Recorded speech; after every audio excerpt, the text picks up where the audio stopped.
Olá, ouvintes! Sejam bem-vindas e bem-vindos ao podcast LearnCast. Este podcast foi produzido por alunas e alunos da EEMTI Tabelião José Pinto Quezado, da cidade de Aurora, Ceará, como componente curricular da disciplina de Língua Portuguesa, ministrada pela ilustre professora Débora Leite de Oliveira. A nossa equipe conta com as participações deste grupo show de bola. Na narração, José Delvan, Maria Raquel, Thaís de Oliveira e Pedro Ítalo. A edição fica por conta de Pedro Ítalo. Na gravação, David e Bruno Pereira. Postagem e divulgação com Pedro Lucas. E com a participação especial do nosso entrevistado secreto. Mas antes de eu falar quem é, você vai ter que ouvir um pouquinho sobre este tema. Confere aí o que esse podcast vai abordar. Neste podcast, você irá ficar por dentro de tudo o que representa o classicismo. Então, vem com a gente nessa viagem pela história. Bom, não dá para falar sobre o classicismo sem antes falar sobre o Renascimento. Então, primeiro a gente vai ver o que foi o Renascimento. O Renascimento foi um movimento artístico, cultural e científico que surgiu na Itália por volta do século XV e se expandiu para outras regiões da Europa, trazendo renovações nas áreas de filosofia, política, economia, cultura, arte, ciência, dentre outras. O movimento representou uma das principais mudanças de mentalidade na história da humanidade, caracterizando-se pelas transformações de ideias em relação aos pensamentos expressos na Idade Média. O Renascimento surgiu em uma época de importantes transformações no modelo de enxergar o mundo, atingindo seu auge no século XVI. A visão teocêntrica que enxergava Deus como centro do universo estava dando lugar ao pensamento antropocêntrico, que percebia o homem como figura central do universo. Também conhecido como Renascença ou Renascimento, o movimento foi caracterizado por estabelecer princípios, métodos e formas artísticas com características da arte clássica da cultura greco-romana. Além disso, o Renascimento lançou mão de um conjunto de regras matemáticas de desenhos chamada técnica de perspectiva que permitia reproduzir o aspecto real dos objetos em estruturas planas. O Renascimento foi essencial para o abandono das ideias da Idade Média. No entanto, não deve ser considerado como uma ruptura radical entre a era medieval e a modernidade. A ideia renascentista cultural foi uma das, se não a época mais importante da humanidade, pois marcou a transição da Idade Média, que marcou várias mudanças na sociedade. Seu primeiro exemplo foi a intensificação do comércio, o desenvolvimento das cidades, por consequência o aparecimento de favelas e o aumento do poder da burguesia, enquanto a nobreza e o clero perdiam o seu prestígio.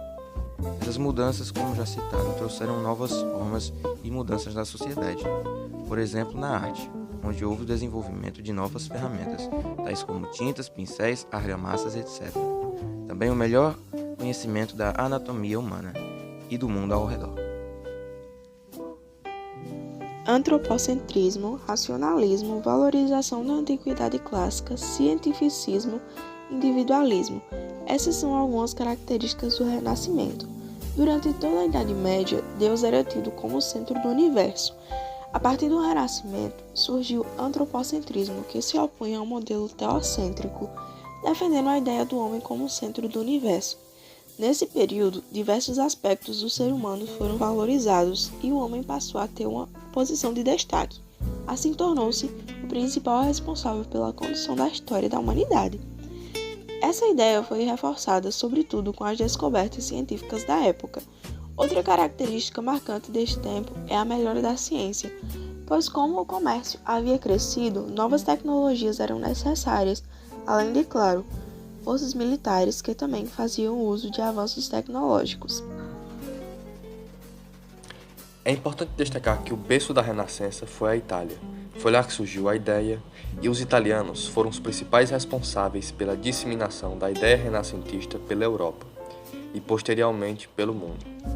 Com isto, as primeiras mudanças na sociedade ocorreram na Itália, sendo uma delas o aumento de poder da burguesia, que foi claramente percebido no interior das grandes cidades comerciais italianas do período. Gênova, Veneza, Milão, Florença e Roma eram grandes centros de comércio onde a intensa circulação de riquezas e ideias promoveu a ascensão de uma notória classe artística italiana. Até mesmo algumas famílias comerciantes da época, como os Medici e os Sforza, realizaram o mercenato, ou seja, o patrocínio às obras de estudo renascentistas. A profissionalização desses renascentistas foi responsável por um conjunto extenso de obras que acabou dividindo o movimento em 3 períodos: o Trecento, o Quattrocento e o Cinquecento. Cada um desses abrangia respectivamente uma parte do período, que vai do século XIV ao século XVI.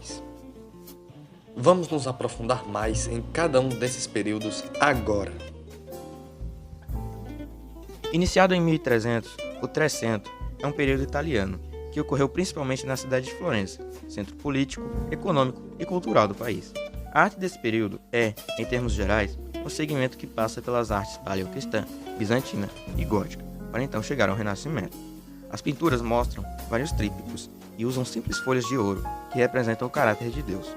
As paredes dos monastérios da Toscana estão decorados com afrescos da época. Durante o Trocento, podemos destacar o legado literário de Petrarca, Dante Alighieri, entre vários outros. Foi desenvolvido durante os anos de 1400, daí surge seu nome. É uma fase de consolidação das artes, com a difusão de diversas obras e artistas, dos quais se destacam Leonardo da Vinci, considerado o maior artista da Renascença e tendo como principais obras Mona Lisa e A Última Ceia, Sandro Botticelli, Filippo Brunelleschi e Massacci. O período representa o auge do renascimento artístico e cultural na Itália, e por isso pode ser chamado de Alta Renascença. Cada vez mais, outros países europeus começaram a aderir ao movimento, produzindo obras que aproximem do Renascimento italiano, além do aprofundamento dos aspectos que envolvem o humanismo renascentista. A busca da beleza e da perfeição das formas, inspirados na cultura greco-romana, são uma marca do período. Ainda que os temas explorados estejam relacionados à religião, muitos artistas desta fase utilizavam a mitologia e outros temas pagãos para expressar nas obras. Os mecenas, ricos, reis, príncipes, condes, duques, bispos, nobres e burgueses, que financiavam as artes, foram essenciais ao desenvolvimento da arte renascentista desse período. O terceiro período do Renascimento se desenvolveu durante os anos de 1500 e por isso recebe esse nome. Nessa fase, os artistas já começam a se distanciar dos temas religiosos e assim notam a mescla dos temas religiosos e profanos nas obras. As primeiras academias de artes foram fundadas nessa época. As estruturas da Academia das Artes do Desenho e a Academia de São Lucas, localizadas na Itália, queriam inovar o conceito de academismo no país ao instituí-lo como sistema de ensino superior e movimento cultural. Nessa época, o estilo renascentista se consolida em diversas partes do continente europeu: Portugal, Espanha, França e Alemanha. Destacam-se os artistas Rafael Sanzio e Michelangelo e na literatura Erasmo de Roterdã e Nicolau Maquiavel. Esse foi o período em que houve um enfraquecimento do movimento renascentista no final do século XVIII, principalmente na cidade da Itália. Isto ocorreu devido às grandes descobertas marítimas do movimento de Contra-Reforma e a atuação da Inquisição. Com isso, outros estilos artísticos começaram a surgir, como o maneirismo e o barroco. Pode parecer estranho quando se fala em mitologia greco-romana em assuntos renascentistas, pois esse período está muito mais associado à Igreja Católica do que à mitologia em si. Porém, existem alguns casos em que essa mitologia está presente nas obras clássicas. Vamos conhecer estes casos. O período renascentista tem muita coisa em comum com a mitologia greco-romana, pois usou os mesmos temas do período da Grécia e da Roma Antiga, tais como o hedonismo, antropocentrismo, racionalidade e etc. Os artistas da Renascença defendiam a ideia de que na arte na Grécia e Roma Antiga tinha um valor estético e cultural muito maior do que se acreditava na Idade Média. Inspirados na Antiguidade Clássica, muitos artistas produziram obras em homenagem a essas culturas.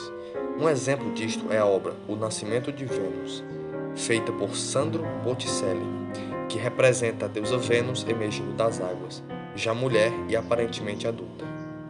conforme descrito na mitologia romana. Porém, essas obras não são devidamente apresentadas, pois como foram feitas em um período em que a Igreja praticamente mandava no mundo, obras como estas eram ofuscadas e oprimidas pelo poder da Igreja, pois elas contrariavam as diretrizes e os ensinamentos que o cristianismo transmitia. Também é importante destacar a presença da mitologia na literatura clássica. Uma obra que representa muito bem esta influência mitológica é o livro Os Lusíadas, de Luís Vaz de Camões. Luís Vaz de Camões foi considerado uma das maiores figuras da literatura lusófona e um dos grandes poetas da tradição ocidental. Camões dedicou sua vida ao manuscrito que tornou-se sua obra mais famosa, Os Lusíadas, publicada no ano de 1572, reconhecido como o maior poema épico da língua portuguesa. A epopeia narra a história de Vasco da Gama e dos heróis portugueses que navegaram em torno do Cabo da Boa Esperança e abriram uma nova rota para a Índia, ressaltando também as conquistas dos portugueses na época. Segundo ele, os deuses romanos tinham grandes intervenções nessas conquistas e em todas as ações cometidas, sendo elas boas ou não. Segundo narra a história, Vasco da Gama navega pela costa da África, sendo observado pela Assembleia dos Deuses Clássicos, que discutem o destino da expedição, a qual é protegida por Vênus, deusa do amor, e Marte, deus da guerra, e atacada por Baco. Descansando por alguns dias em Melinde, a pedido do rei local, Vasco da Gama narra toda a história portuguesa, desde as suas origens até a viagem que empreendem. Aproveitando as horas de folga, o poeta narra a história dos deuses de Inglaterra, enquanto Baco convoca os deuses marítimos para que destruam a frota portuguesa. Vênus intervém e os navios conseguem alcançar Calicut, na Índia. Na viagem de volta, os marinheiros desfrutam da ilha para eles criada por Vênus, recompensando as ninfas com seus favores. Uma delas canta o futuro glorioso de Portugal e a cena encerra com a descrição do universo feita por Tétis e Vasco da Gama. Em seguida, a viagem prossegue para casa. A obra é uma epopeia humanista, mesmo nas suas contradições na associação da mitologia pagã à visão cristã. Entre outros grandes representantes do classicismo português, destacam-se Sá de Miranda e a obra Poesias, Fernando Mendes Pinto e a crônica Peregrinação, Antônio Ferreira e a tragédia A Castro, Bernardinho Ribeiro e a novela Menina e Moça. O Brasil não fez parte do movimento renascentista como os demais países da Europa, porém foi afetado, mesmo que de forma indireta, pelas ideias clássicas. A literatura clássica veio ao Brasil através dos primeiros portugueses, que começaram um processo de colonização, de fato, das terras brasileiras a partir da década de 1530. Com a chegada dos portugueses, o povo brasileiro, que até então eram os indígenas, começaram a conhecer a cultura lusitana e também a literatura clássica. Mas foi a partir do século XIX que essa literatura começou a florescer nos livros brasileiros, com alguns escritores da literatura clássica, tais como Machado de Assis.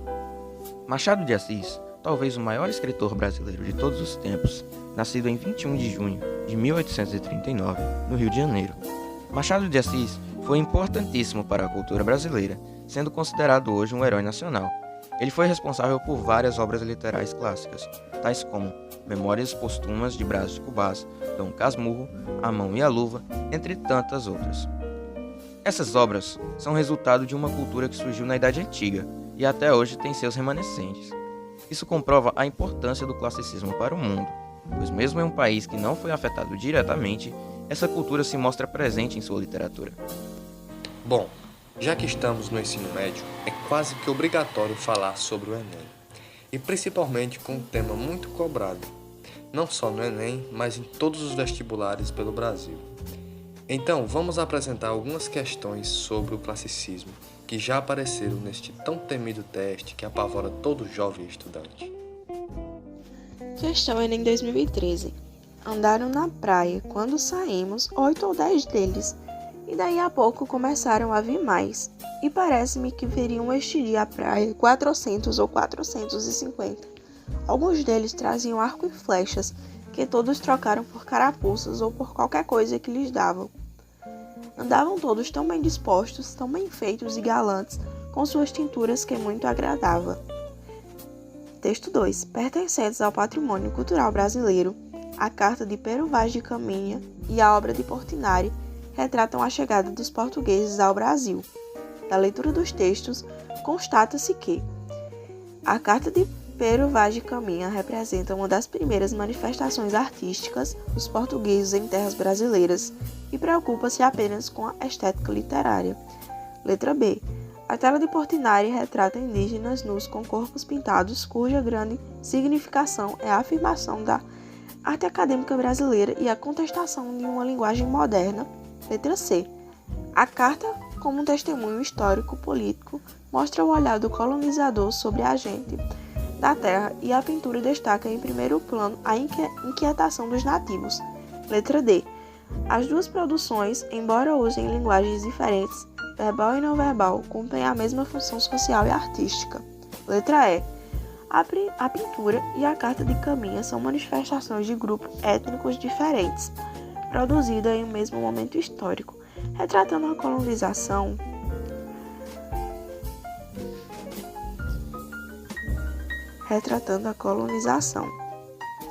E a resposta correta seria a alternativa C. A carta, como um testemunho histórico-político, mostra o olhar do colonizador sobre a gente da terra e a pintura destaca em primeiro plano a inquietação dos nativos. Questão 3, Enem 2010. Texto 1. Ouvia que não podia odiar e nem temer porque tu eras eu. E como seria odiar a mim mesma e a mim mesma temer? Texto 2. Transforma-se o amador na coisa amada. Transforma-se o amador na coisa amada, por virtude do muito imaginar. Não tenho logo mais que desejar, pois em mim tem a parte desejada. Nesses fragmentos de poema de Hilda Hilst e de Camões, a temática comum é: letra A. O outro transformado no próprio eu lírico, o que se realiza por meio de uma espécie de fusão de dois seres em um só. Letra B. A fusão do outro com o eu lírico, havendo nos versos de Hilda Hilst a afirmação do eu lírico de que odeia a si mesmo. Letra C. O outro que se confunde com o eu lírico, verificando-se, porém, nos versos de Camões, certa resistência do ser amado. Letra D. A dissociação entre o outro e o eu lírico, porque o ódio ou o amor se produzem no imaginário sem realização concreta. Letra E. O outro que se associa ao eu lírico, sendo tratados no texto 1 e 2, respectivamente, o ódio e o amor. Alternativa correta é a letra A. O outro, transformado no próprio eu lírico, o que se realiza por meio de uma espécie de fusão de dois seres em um só. Essas questões que acabamos de apresentar foram encontradas no site Beduca. O link dele vai estar no roteiro. Aí quem quiser ver mais questões sobre esse tema, é só acessar o site, que vão ter muitas outras de onde veio essas. Para aprender um pouco mais sobre esses assuntos, nada melhor do que ouvir a opinião de um especialista em história. E é por isso que temos como convidado este que é um professor excelente e historiador incrível. Chega mais, Vicente. Primeiramente, bom dia. Bom dia. Como está o senhor? Muito bem. Bem, já que estamos devidamente apresentados, já podemos começar, né? Podemos. Até porque eu sei que o tempo do senhor é bem corrido. Primeira pergunta. Bom, o classicismo se renova a partir do Renascimento. Mas de onde veio essa ideia do classicismo? Pois é, dando até uma olhada ontem, a gente viu que o Renascimento surgiu no finalzinho da Idade Média e dentro desse Renascimento surgiu o classicismo, que é voltado mais para a questão literária, que aí você vai ter como principal autor Camões, os Lusíadas de Camões.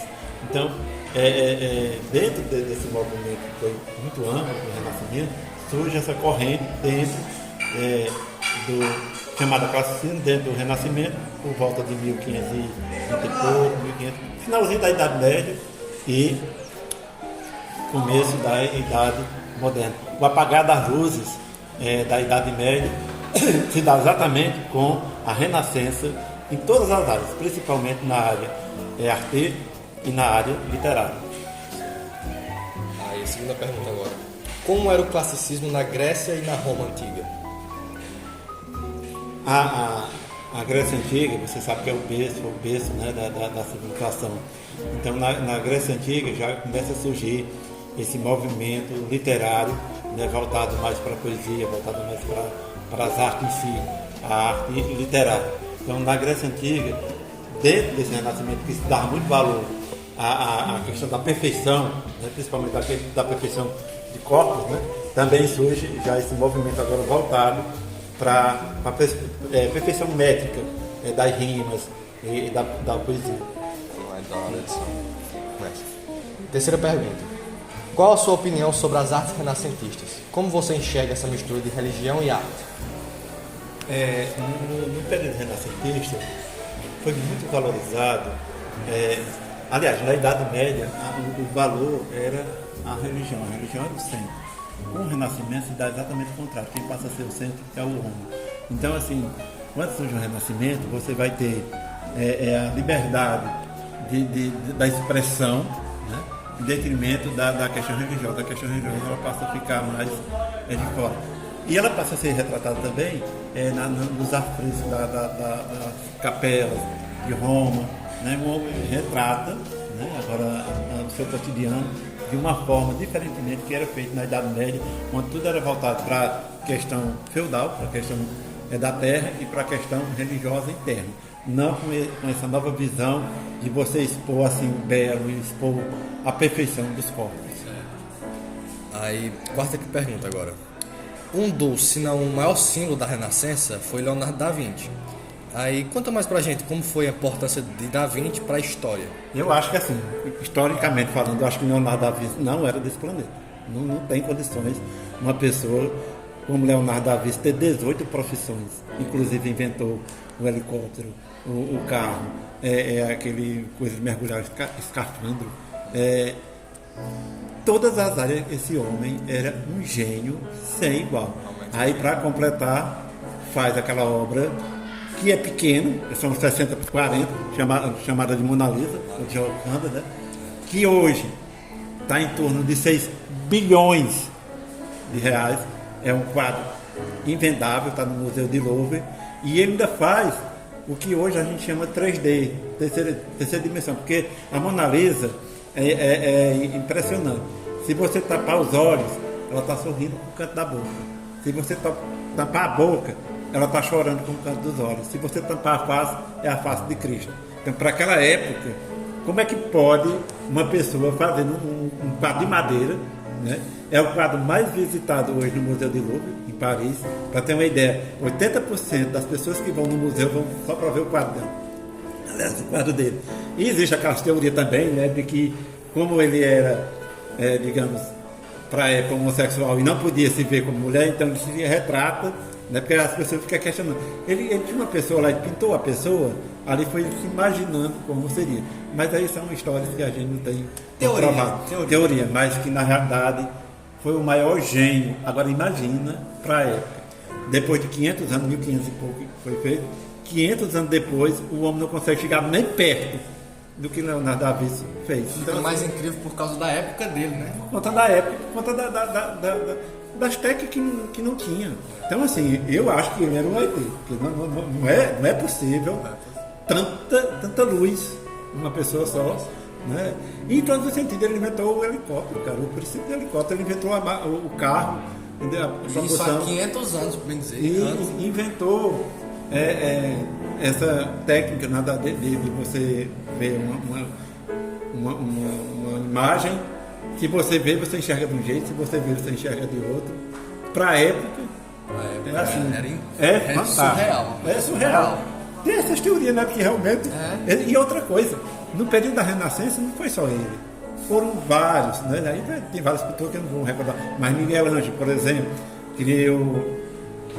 acho que foi ele que fez a estátua de Moisés, pequenininha, e quando terminou ele bateu assim: fala de Moisés, fala Moisés. Só faltava falar, cara. É muita perfeição para a época, que hoje, com toda a tecnologia, o homem não consegue pegar. E aí você tem todas as áreas, né? Aí você vai ter William Shakespeare na literatura, você vai ter Camões, você vai ter assim, né, Rafael Santos, enfim, uma infinidade, e tudo nesse período de efervescência impressionante. Nós vivemos 1000 anos da Idade Média, que o povo, né, chama de Idade das Trevas, da Luz. Não é porque é da história das trevas, é porque esse 1000 anos foi recolhido só para a igreja e para a terra.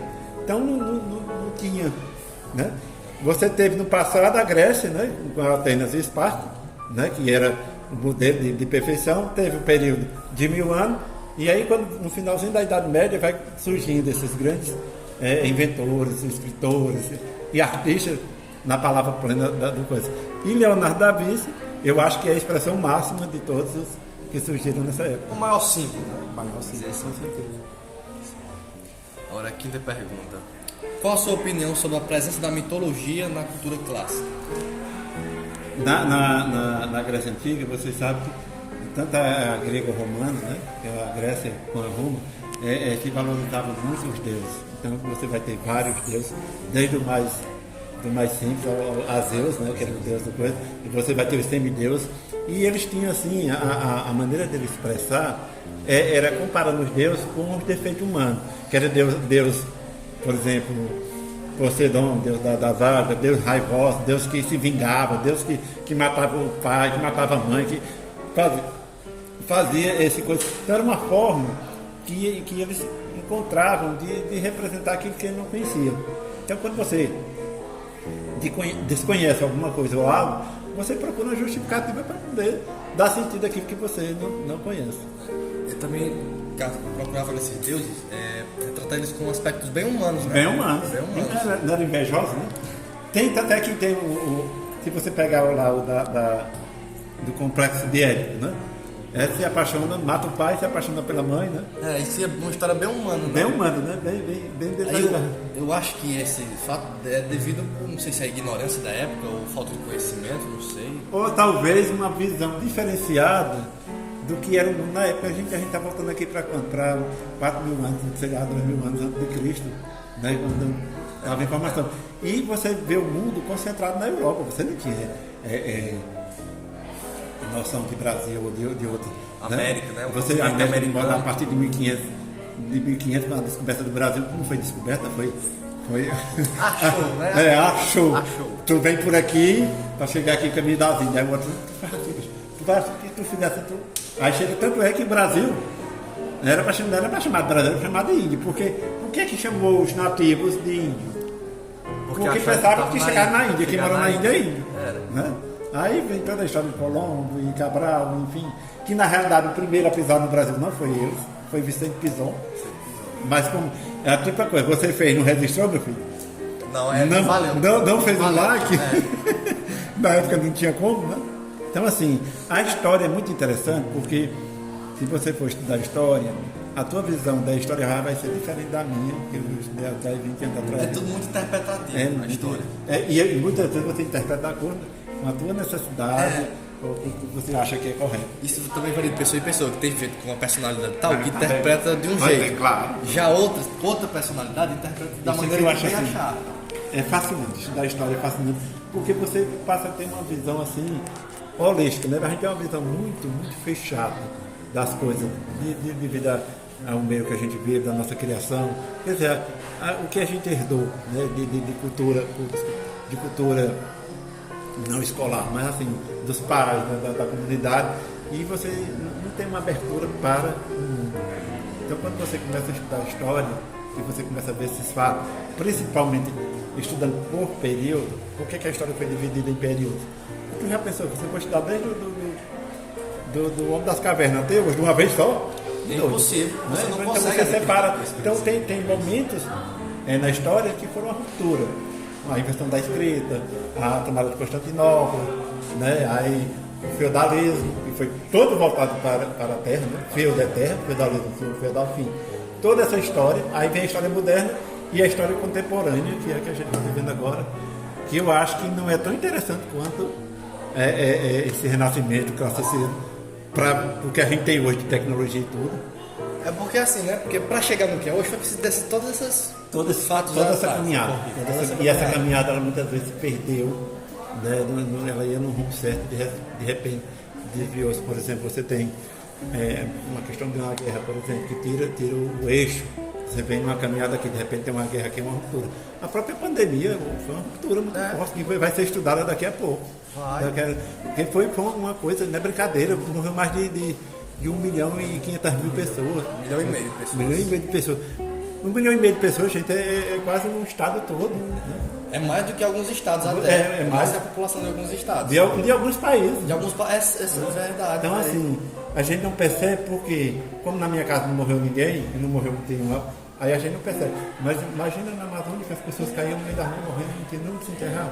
Então isso aqui mais na frente vai ser contado. Né? E não vai se esquecer tão cedo, não. Tão cedo, não cedo. Não vai se esquecer. De quebra ainda vem essa guerra da Ucrânia, né? Que aí também é outro. E já em relação à pandemia, pra mim essa do Covid-19 foi a maior da história que teve, mano.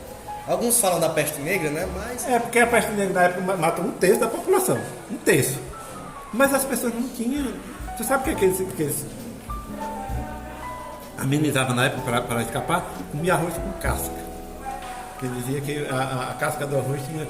Né? Aí, qual é a lógica desse aí? Né? Qual é a lógica, né? Para a época. Pra época, né? Você viu que uma vacina para ser produzida ela leva 20 anos, 10 anos. Essa foi produzida em menos de 2 anos. Você vê o que foi de aceleração em termos de tecnologia. Né, E com toda a infraestrutura de nossa época ainda morreu desse tanto de gente. Que também foi mais por uma visão política, né, partidária. No caso do Brasil, não havia necessidade. Se a vacina tivesse chegado no tempo hábil, na hora certa, no dia certo, talvez não tivesse morrido metade. Né? Tanto é que você está vendo gente morrendo agora, você está vendo o hospital com gente entubada, né, depois que todo mundo, né, tomou a vacina e consegue a imunidade às vezes também de rebanho, como se chama. Né? Então, assim, a história é muito perigosa, sabe? Porque determinados líderes levam a nação ao suicídio. Se você pegar a questão da Segunda Guerra Mundial, Hitler, né? O extermínio de 6 milhões de judeus, uma brincadeira. E nesses judeus aí, não é só os judeus não, viu? Eram homossexuais, eram pobres, eram os excluídos da sociedade. Negros, né? Que era racista, né? Então, e que ainda hoje, ainda tem marcas profundas. Dizem que os alemães ainda hoje não morrem tranquilo. Isso tem pesadelo por conta consequência de uma herança. Consequência da herança nazista que né? Enraizou nas alma alemã. É como essa questão da pandemia, pode ser que a gente esqueça, porque a gente tem a memória muito curta, mas quem viveu um momento terrível, como foi o caso do Amazonas, né? Não vai se esquecer nunca na vida. Você perdeu o pai, a mãe, o irmão. Nós tivemos aqui aquela dupla de cantores, né? De forrozeiro, morreu pai e filho. Né? Nós tivemos pessoas importantes assim, culturalmente, né? Da mídia, que morreram. Famosos, né? Famosos. E os que ficaram no anonimato. Tanto de gente que morreu. Aqui em Aurora, você sabe que aqui em Aurora morreu 34 pessoas? 44. 44? Atualizado. 44 óbitos aqui em Aurora. 44. Aí você perde um dia da padaria, a esposa, praticamente no mesmo dia. São pessoas. Realmente é uma tragédia. Não, tragédia sem precedentes. E essa Segunda Guerra, se não houver um fiozinho rápido, ela está descambando. Uma guerra mundial. E se uma guerra mundial vai com energia nuclear, meu filho. Aí vai metade da. É tchau mundo. É tchau mundo. Aí já em relação ao Brasil, né? Como é que você acha que o Brasil mudaria em relação do que ele é hoje? Se as ideias renascentistas tivessem chegado aqui em peso, como um país como a Itália, como o país França, da Europa, assim, acho que ele mudaria o que é hoje? O que a gente discute hoje, a questão do Brasil, é um modelo de colonização. O Brasil foi descoberto em 1500, passou 30 anos abandonado, né? E quando os franceses começaram a invadir, Portugal teve que tomar uma medida, ou vinha tomar de conta ou perdia. E aí adota um modelo de exploração. Para você ter uma ideia, até os caixões de defunto tinham que vir de fora. O Brasil simplesmente pegava todos os recursos e vendia para Portugal. Só podia vender para Portugal. Só podia comprar de Portugal. Então Portugal botava o preço nada altura. Comprava barato e vendia muito caro. Fazia o que queria com o Brasil. Ou seja, e aí botou o modelo agro, né, que foi a produção da cana-de-açúcar, e aí você já aproveita a mão de obra escrava, que já era escravizada na África. De primeira eu não entendia como era que o escravo vinha para o Brasil. Não é porque lá na África tinha tribos que guerreavam entre si. E a tribo vencedora vendia seus irmãos de cor, né? E aí se instala o maior comércio, né, das Américas, que era a questão dos escravos. E segundo Caio Prado Júnior, né, ele define bem o Brasil colônia, o Brasil colonial, na seguinte frase: o Brasil era o inferno dos negros, né, o céu dos brancos, colonizador, e o paraíso das mulatas. Leia assim: mulatas bonitas. né? Porque ainda hoje você tem a sambista, né, do Rio de Janeiro, as mulatas do Sargento Teles, que o diga. Então, assim, você vê como uma nação inteira foi escravizada e dentro dessa escravidão você ainda tinha essa subclasse. Era o céu dos brancos, que chegava aqui e mandava e desmandava, que ainda hoje tem essa questão do preconceito que a gente tem, né? Que já acabou da boca para fora, mas da boca para dentro ainda continua, viu? Com certeza. A escola ela é fundamental nesse processo, mas aqui a gente escuta uma piadinha, que essa peste é negra, que abre esse negro, não é? Não escuta isso? Né? Você nunca vê dizer assim, esse branquelo, né? Você não Às vezes até escuta, só que ninguém leva Não, leva. Quando você insulta um branco, é como se fosse um elogio. Quando você elogia um negro, é como se fosse um insulto. Né? E aí você tem toda essa marca histórica. E aí você tem um governo dentro do Brasil que tenta amenizar isso. E o próprio negro, diante do seu processo cultural, muitas vezes não entende. Quer dizer, muitas vezes o negro é mais preconceituoso do que o próprio branco. Né? Porque já está enraizado também dentro dele. Quer dizer, de se achar menor, de achar que não pode ser doutor, que não pode ser médico, que não pode ser um reitor de universidade, que não pode cursar uma medicina. Você tem um modelo que quebrou esse paradigma, mas voltou agora com força total. Aí todos esses fatos ocorreu tudo de uma maior vergonha que eu acho na história desse país, que foi a escravização. Não é? Claro. E outra coisa, a escravidão, ela mudou um pouco de contexto. Porque o escravo negro, você era negro, era amarrado, vivia na senzala, trabalhava, vivia 40, 50 anos no Rio. Mas você vai para a favela do Rio de Janeiro, você em pleno século XXI, você vê pessoas no lixão catando osso para comer. É triste. Não é triste? A situação dessa é triste. Não é? Aí quando você vai olhar para aquela, olha se tem branco do olho azul. É mesmo, não tem. Não, se tiver muito pouco, desaparece no meio da casa. Você geralmente são pessoas pardas, pessoas negras. Por quê? Porque ainda são negados o direito. E muitas vezes, quando é dado esse direito, não conseguem enxergar, como foi uma política do governo passado, que abriu cota para o negro, que abriu as universidades para o negro, que abriu caminhos. Né? E hoje você vê o próprio negro criticando, né? Eu acho que eles pensam dessa forma negra, a maioria leva esse pensamento, porque já foram muito sofridos, já muito subjugados.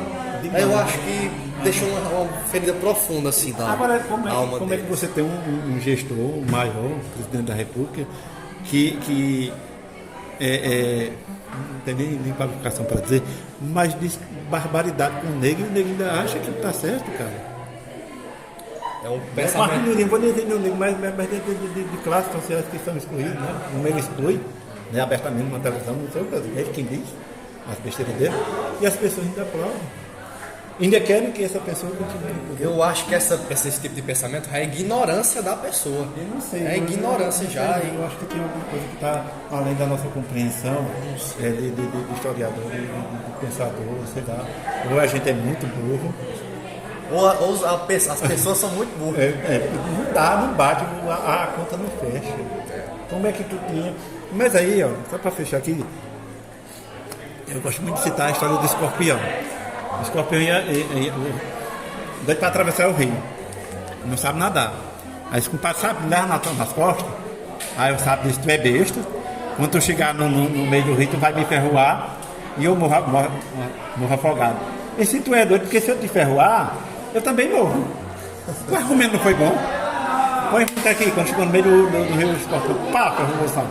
O sábio estava morrendo. Mas você disse que não ia me ferrar, faz parte da minha natureza. Será que faz parte da nossa natureza ser ruim ou ser bom? Não? Deixa eu aberto o questionamento. Eu não sei, né? Não tem como a gente saber. Não é complicado, né? Você matou a pessoa que estava te salvando, cara. Eu acho que a humanidade, até o dia de hoje, esses bilhões de milhões que já estão de anos que estão vivendo no nosso planeta, eu acho que ela já provou que tem muita burrice ainda na mente da humanidade. Tem hora que eu acho que ele deixa um plano astral fora desse universo que a gente conhece, que incomunda, que deixa que permite, porque não dá para entender determinadas coisas que se fazem hoje em dia. Você pode dizer, não, é por defeito, por exemplo, um pai com uma criança, um filho de 2, 3 anos, eu acredito que já seja uma patologia, uma doença, não pode ser só ruindade encarnada não. Né? Mas tem coisas, principalmente quando você toma, que afetam a população, quando você afeta uma comunidade. Porque todas as políticas, né, governamentais, elas têm como princípio básico de melhorar, minimizar os problemas sociais. Aí de repente você deixa de fazer uma ação que todo mundo diz que é correta e você não faz por pensamentos, né, tortos, né? Da sociedade. Não, e assim, certo é isso, a sociedade diz que a certo é isso. felicidade ainda da nossa época chama-se esse celular, porque hoje em dia, meu filho, eu acho que até o pensamento está adivinhando. Você viu ontem um cara cobrando ainda para liberar dinheiro para a educação, cobrando 1 quilo de ouro. Agora isso quem? O ministro da educação, cara. Eu, não, libera, me dê 15 mil, quando liberou assim, não, agora eu quero 1 quilo de ouro. Agora esse gravado no vídeo. E fica por isso mesmo. Aí, onde está o problema nisso tudo? Onde é que está o problema Onde é que nisso tá o tudo? Né? problema? E a gente dentro desse meio, né, achando que... Não, que é isso é certo? Não, eu estou falando é o melhor. Aí não é. Para finalizar, para você, qual foi a importância do Renascimento para a história, assim, em geral? Mudança total, né? Você sai de um regime fechado, né, onde a vida se desenvolvia nos mosteiros, nas igrejas e no feudo, na terra, onde tinha relação senhor-escravo, né? Escravo não, servos e senhor feudal, porque o servo é diferente do escravo, embora trabalhasse do mesmo jeito, mas o servo era uma propriedade. Quando você vendia a propriedade, o servo ia junto, entendeu? Então havia uma relação diferenciada do escravo, que não era visto como um comércio. E de repente você abre o mundo para todos os âmbitos, né? Aí você abre principalmente a contestação da religião, né? Porque aí vai surgir o protestante, né? Que bate de frente com a igreja católica, que são catolicismo, né? Que bate de frente, que são as duas maiores forças religiosas da época. E aí você abre para a perspectiva, por exemplo, da nudez. Se você olhar os corpos pintados na Roma Antiga, eram nus, né? Se você pegar no classismo também são. E de repente quebra, porque o conceito que se tinha de vergonha, né? As vergonhas de fora, já passa a ser visto como belo. Então é uma mudança radical. E aí vai para todas as áreas, para a política, para a economia, principalmente para as artes, principalmente para esses grandes vultos da história que são imortais, não tem como, né? Então assim, a importância é gigantesca. Aí você mesmo diz, mas vai ter uma outra, daqui a pouco vai ter uma outra época que fecha esse ciclo. Seja tão representativa quanto o Renascimento, né? Você já imaginou quando a gente estiver passando férias na Lua, em março? A revolução que vai ser? Não, eu não quero mais para Fortaleza, não, quero agora para passar 15 dias na Lua.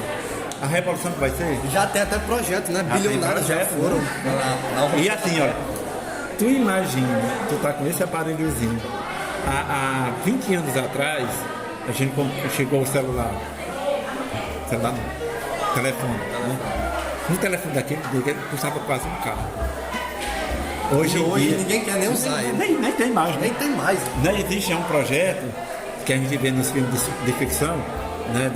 Por exemplo, Jornada nas Estrelas, que a pessoa entra na máquina, aí aparece no campo, né? Teletransporte. Né? Já existe esses estudos. Dizem que a NASA já conseguiu pegar esse aparelho, desmaterializar, mas não consegue juntar ainda no outro campo. Então se isso chegar, meu filho, a gasolina vai ficar bem barata. Tá um absurdo. Né? Então assim, coisas futuras. Só que você pega o seguinte, você pegou 1000 anos, foi 1000 anos. Aí você pegou de 1500, nós estamos com 500 anos, já fez mais de 2000 anos. Então a cada 10 anos, você está encurtando tempo das novas descobertas, né? Já vai ter o carro agora movido a energia, já tem até carro elétrico. Já tem, né? Os carros elétricos. Então assim, e o que tem na NASA que a gente nem sonha? Que não sabe, não é aberto ao público. Não, que conversa, né? Existe essa especulação. Um exemplo é a Área 51, né, nos Estados Unidos, que alguns afirmam ter extraterrestres, alguns afirmam ter... Na NASA, quem tem, né? Então, assim, a gente não sabe. O nosso conhecimento, por mais sábio que você seja aqui, ainda é muito pequeno diante do... A gente está em Aurora, né, gente? A felicidade hoje é porque a gente ainda tem essas aberturazinhas, assim, mas são fragmentos da verdade ou fragmentos da mentira. O tamanho do mundo aí, o planeta ao redor, há tantas histórias que é contado. Imagina. Ninguém sabe nem se tudo é verdade, tudo é verdade, né? Agora que o homem hoje, por exemplo, esse celular, daqui a 5 anos, você não vai mais ter videoconferência, que chama, né? Mas você vai apertar aqui e a tua imagem aparece aqui, ó. Já tem, que chama imagem holográfica. É holográfico. Né? Aí você vai ver aqui. Projetos Já tem, eu acho que já tem. Hoje já nos Estados Unidos já tem. Né? Ainda não é aberta ao público. Né? Imagem holográfica, tempo real. Nós estamos com a tecnologia 3G se arrastando e engatinhando. Né? Imagina a 5G que vai abrir assim, escandalosamente, para a telemedicina. Quer dizer, você não vai precisar ir no Juazeiro para fazer uma consulta. Faz em casa. Vai em casa, o cara bota o aparelho, vê o cara já vê tudo. Eu acho que vai evoluir muito, a humanidade vai evoluir muito nessa questão tecnológica. Só que a evolução é o seguinte, ó, você pega aqui a Aurora, né? Você tem pessoas em Aurora que ainda não tem banheiro. Não tem banheiro. Eu acho que ainda tem, gente não tem banheiro. Tem, Com certeza, não tem. né? Aí você pega o Japão, que você tem um sanitário, e quando você faz o número 2, já dá o seu exame de fezes e o seu exame Tecnologia aí, né? Tecnologia. E eu acho que ainda vai evoluir mais vai ainda. evoluir mais. Então, assim, há uma distância muito grande do que nós temos, né, do que o povo tem acesso, pequeno grupo tem acesso, para a maioria que ainda não tem acesso. Né? Talvez nessa e época. a força transformadora de tudo isso é o quê? Que as pessoas mais não entendem. É a educação, porque não tem outro caminho. Você não consegue evoluir se não for através do acúmulo do conhecimento, das experiências. Né? Como é que tu vai desenvolver um celular desse se tu não sabe como é que funciona cada pecinha dessa? E como é que tu vai conhecer cada pecinha dessa? Estudando. Então, assim... E até porque, para você chegar nesse celular, foi preciso as ideias de antes para chegar aí nesse você pode voltar lá para a Leonardo da Vinci, né? É, Porque o helicóptero, o princípio foi ele, né? Aquele coisa de mergulhar, não sei como é. Aquele bicho que faz mergulho no mar. Como é que chama? Aquela roupa de mergulho. Submarino? Não, submarino faz, mas é da roupa que você mergulha. Aquelas roupas de mergulhador, né? Ele fez na época, ele fez um robô de madeira que já movimentava. Claro que perto do robô que tem hoje Não é nada, né? não é nada. Mas e é a gente vai descobrir com a terceira energia, que é a energia quântica, que é 4 vezes mais rápida do que a gente tem hoje. Energia elétrica. Não, quântica. Quântica? A nova onda vai ser o celular inteligente. Ele vai... É um perigo, né? Porque de repente ele pode ser... Não tem aquele negócio, a revolta das máquinas, né? Que as máquinas, elas se programam. O robô ganha mente própria e luta contra os humanos. Né? Então, assim, já tem estudo nessa área, exatamente dessa energia quântica. Então, assim, ninguém sabe onde é que vai parar. Talvez aqueles nossos super-heróis, né? E você vê o Homem de Ferro, o Superman, não sei quem mais lá, não sei quem mais lá, né? Não vai conseguir. Cara, hoje em dia você, rapaz, eu acho que, se eu não me engano, 1/3 do corpo humano hoje já é substituído. Você substitui coração, rim, fígado, perna, braço, pele, olhos, né? A falta de substituir o cérebro. Porque ainda não conseguiu cortar o pescoço aqui e colocar todos os filamentos. Ainda não conseguiu. Mas a pessoa vai ser o nosso bico, porque vai ter gente bonita, né? Pega a cabeça, né? Desce e bota no corpo jovem. Né? Porque, aliás, se essa tecnologia do trocar cérebro for possível, talvez não morra mais. Consegue a vida eterna. Como é que consegue a imortalidade hoje?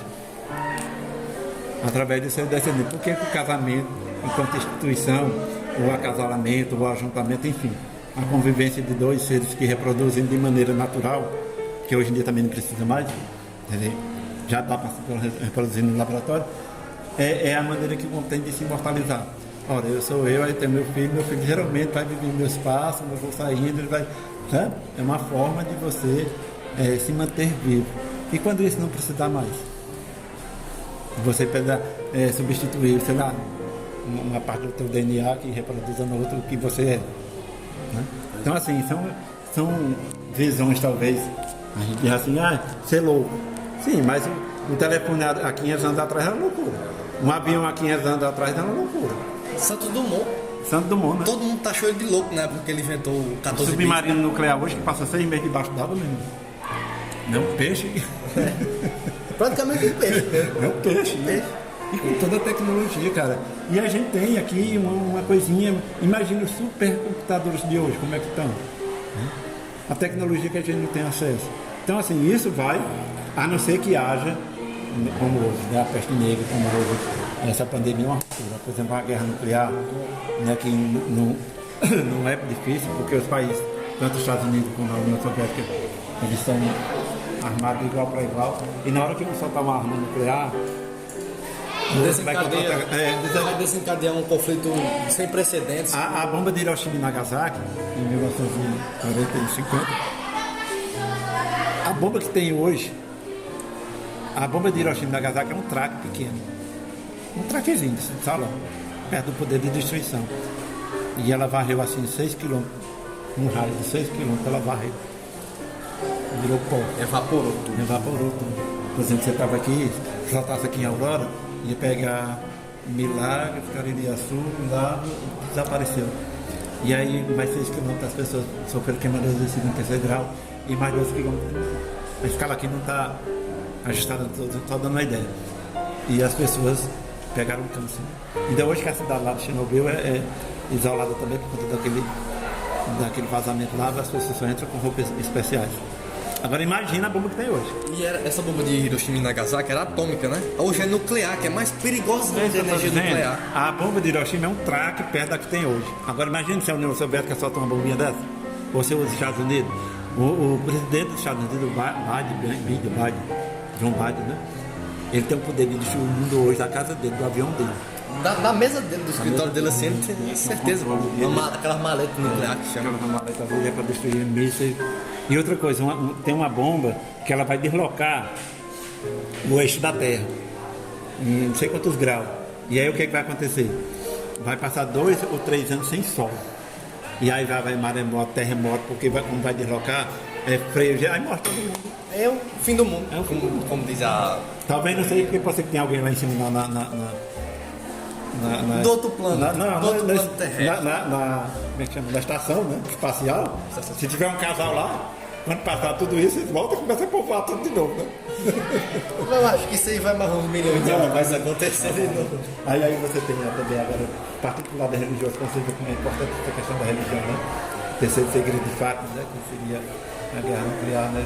As previsões de Nostradamus, né? Tudo que ele previu. Até a Bíblia também, não falta. A Bíblia também. Então, assim, você tem 2 mundos hoje. É muito complicado. Você tem um mundo do intelecto, né? Você nega qualquer participação divina, né? Que na realidade o Renascimento foi uma negação, né? Coloca o homem como centro do universo, coloca o Sol como centro, né? A teoria geocêntrica. E aí você passa a negar toda essa questão religiosa. Aí que vai bater num ponto interessante. Vamos bater em Jesus. A história, ela é filha do tempo, ela não é da autoridade. Eu, enquanto autoridade, posso impor uma verdade, uma história, mas o tempo ela destrói. E até hoje ninguém conseguiu destruir. Você não prova que Cristo veio. Mas também você não prova que ele não veio. Que ele não veio. Entendeu? É mais fácil você provar que ele veio, por conta dos relatos que a gente tem, né, de toda uma cultura, uma tradição, né, do que o contrário. E aí você se pergunta, se o mundo for só isso, não tem sentido não. Tem que ter uma coisa a mais do que isso. Quem disse que também a gente se apega, né? Particularmente, minha pessoa, eu acredito em Deus porque assim, se não existisse, o universo seria um desperdício de espaço, de tempo, de energia. Porque em bilhões de planetas só existe vida em um. E outra coisa, a gente acha que existe vida só nesse, né? E sabe se não existe pra lá, Deus, né? Que existe, né? Aí você vai pegar, rapaz, você pegar a civilização egípcia, o que os egípcios fizeram também não é desse planeta não. Como é que faz uma pirâmide daquela? Um bloco pesando 1 tonelada cada, se não tinha nenhum movimento para botar ele lá em cima, 147 metros. Né? E aí você, toda aquela história da mumificação, né? Que é interessante. O processo de mumificação, o rei, eles arrancavam as vísceras, as tripas, né? Em português, botavam óleo, botavam não sei o que mais lá, botavam pano, botavam linho, enrolavam em ouro e em pedras preciosas. O coitado do pobre, que também você dá, cadê a arrancação do meu. Até nesse período a gente vê que a diferença social, a desigualdade social é interessante, a gente começa a ver história, né? Mas isso para outro tempo. Vamos finalizar logo aqui, porque senão nós vamos passar o dia todo conversando aqui, né? Gostaria já desde já agradecer ao senhor por ter cedido um pouco do seu tempo para o nosso podcast. Foi um prazer ter esse papo tão produtivo que tivemos hoje, né? Espero que esse projeto seja muito de utilidade para os que vão vir depois de nós nessa escola ainda. Eu fui precisando ver o senhor sempre à discussão. Eu sou apaixonado por história. Quando eu fiz história, eu fiz o vestibular, não sabia nem para que eu estava fazendo, porque eu estava em Fortaleza, fiz a minha inscrição, reparti direto. Eu sabia que era para história ou geografia, mas eu nunca me encaixei tão bem, porque exatamente me dá algumas respostas né? Outras não, mas me dá algumas respostas diante das incertezas que eu tinha. E eu vejo que a gente precisa evoluir muito, que a gente precisa estudar muito, que a gente precisa compreender. Uma outra forma também de você fazer isso é você tendo pessoas para conversar. Então, se você conversa na classe de vocês começam a levantar. Hoje em dia tem a ferramenta da internet que vocês podem levantar algum questionamento que na minha época não tinha. Né? Até porque esses debatezinhos que a gente faz assim, esse é muito bom. Porque você, além de você adquirir conhecimento, você percebe o ponto de vista de outra pessoa diferente do seu. Imagina na minha época que a coisa mais moderna que a gente tinha era uma caneta. Quem tinha uma caneta na minha época era rico. A gente usava um lápis, né? O meio de comunicação maior que a gente tinha era o rádio. E não era todo mundo que tinha rádio, não. Já era das pessoas mais ricas. A gente botava o rádio na janela para escutar o Forró do Varandão, que é um programa que tinha em Cajazeira. Né? Eu sou do tempo da telenovela por rádio. Novela por rádio, que é muito melhor do que as novelas de hoje. Eu não vou mentir porque eu nem conheço essa história. Porque é uma história contada, mas ele fazia o som do cavalo, da bota, enfim. E aí, lá em casa não tinha relógio. Como era que eu fazia para saber a hora? Era uma hora que começava. Sabe o que é que eu fiz? Lá em casa, quando foi uma hora que começou a novela, eu olhei assim, aí tinha a resta. A resta do sol. Eu peguei um pau e enfiei lá. Então toda vida que a resta ia chegando perto do pau, mãe, corre que vai começar a novela de mãe. Isso chama-se inteligência, isso chama-se observação. Para aquela época. Né? Então, assim. Coisa à frente do tempo, né? Por isso que eu gosto de história. Pessoal, nosso podcast encerra por aqui. Muito obrigado a você que continuou até esse momento ouvindo a gente.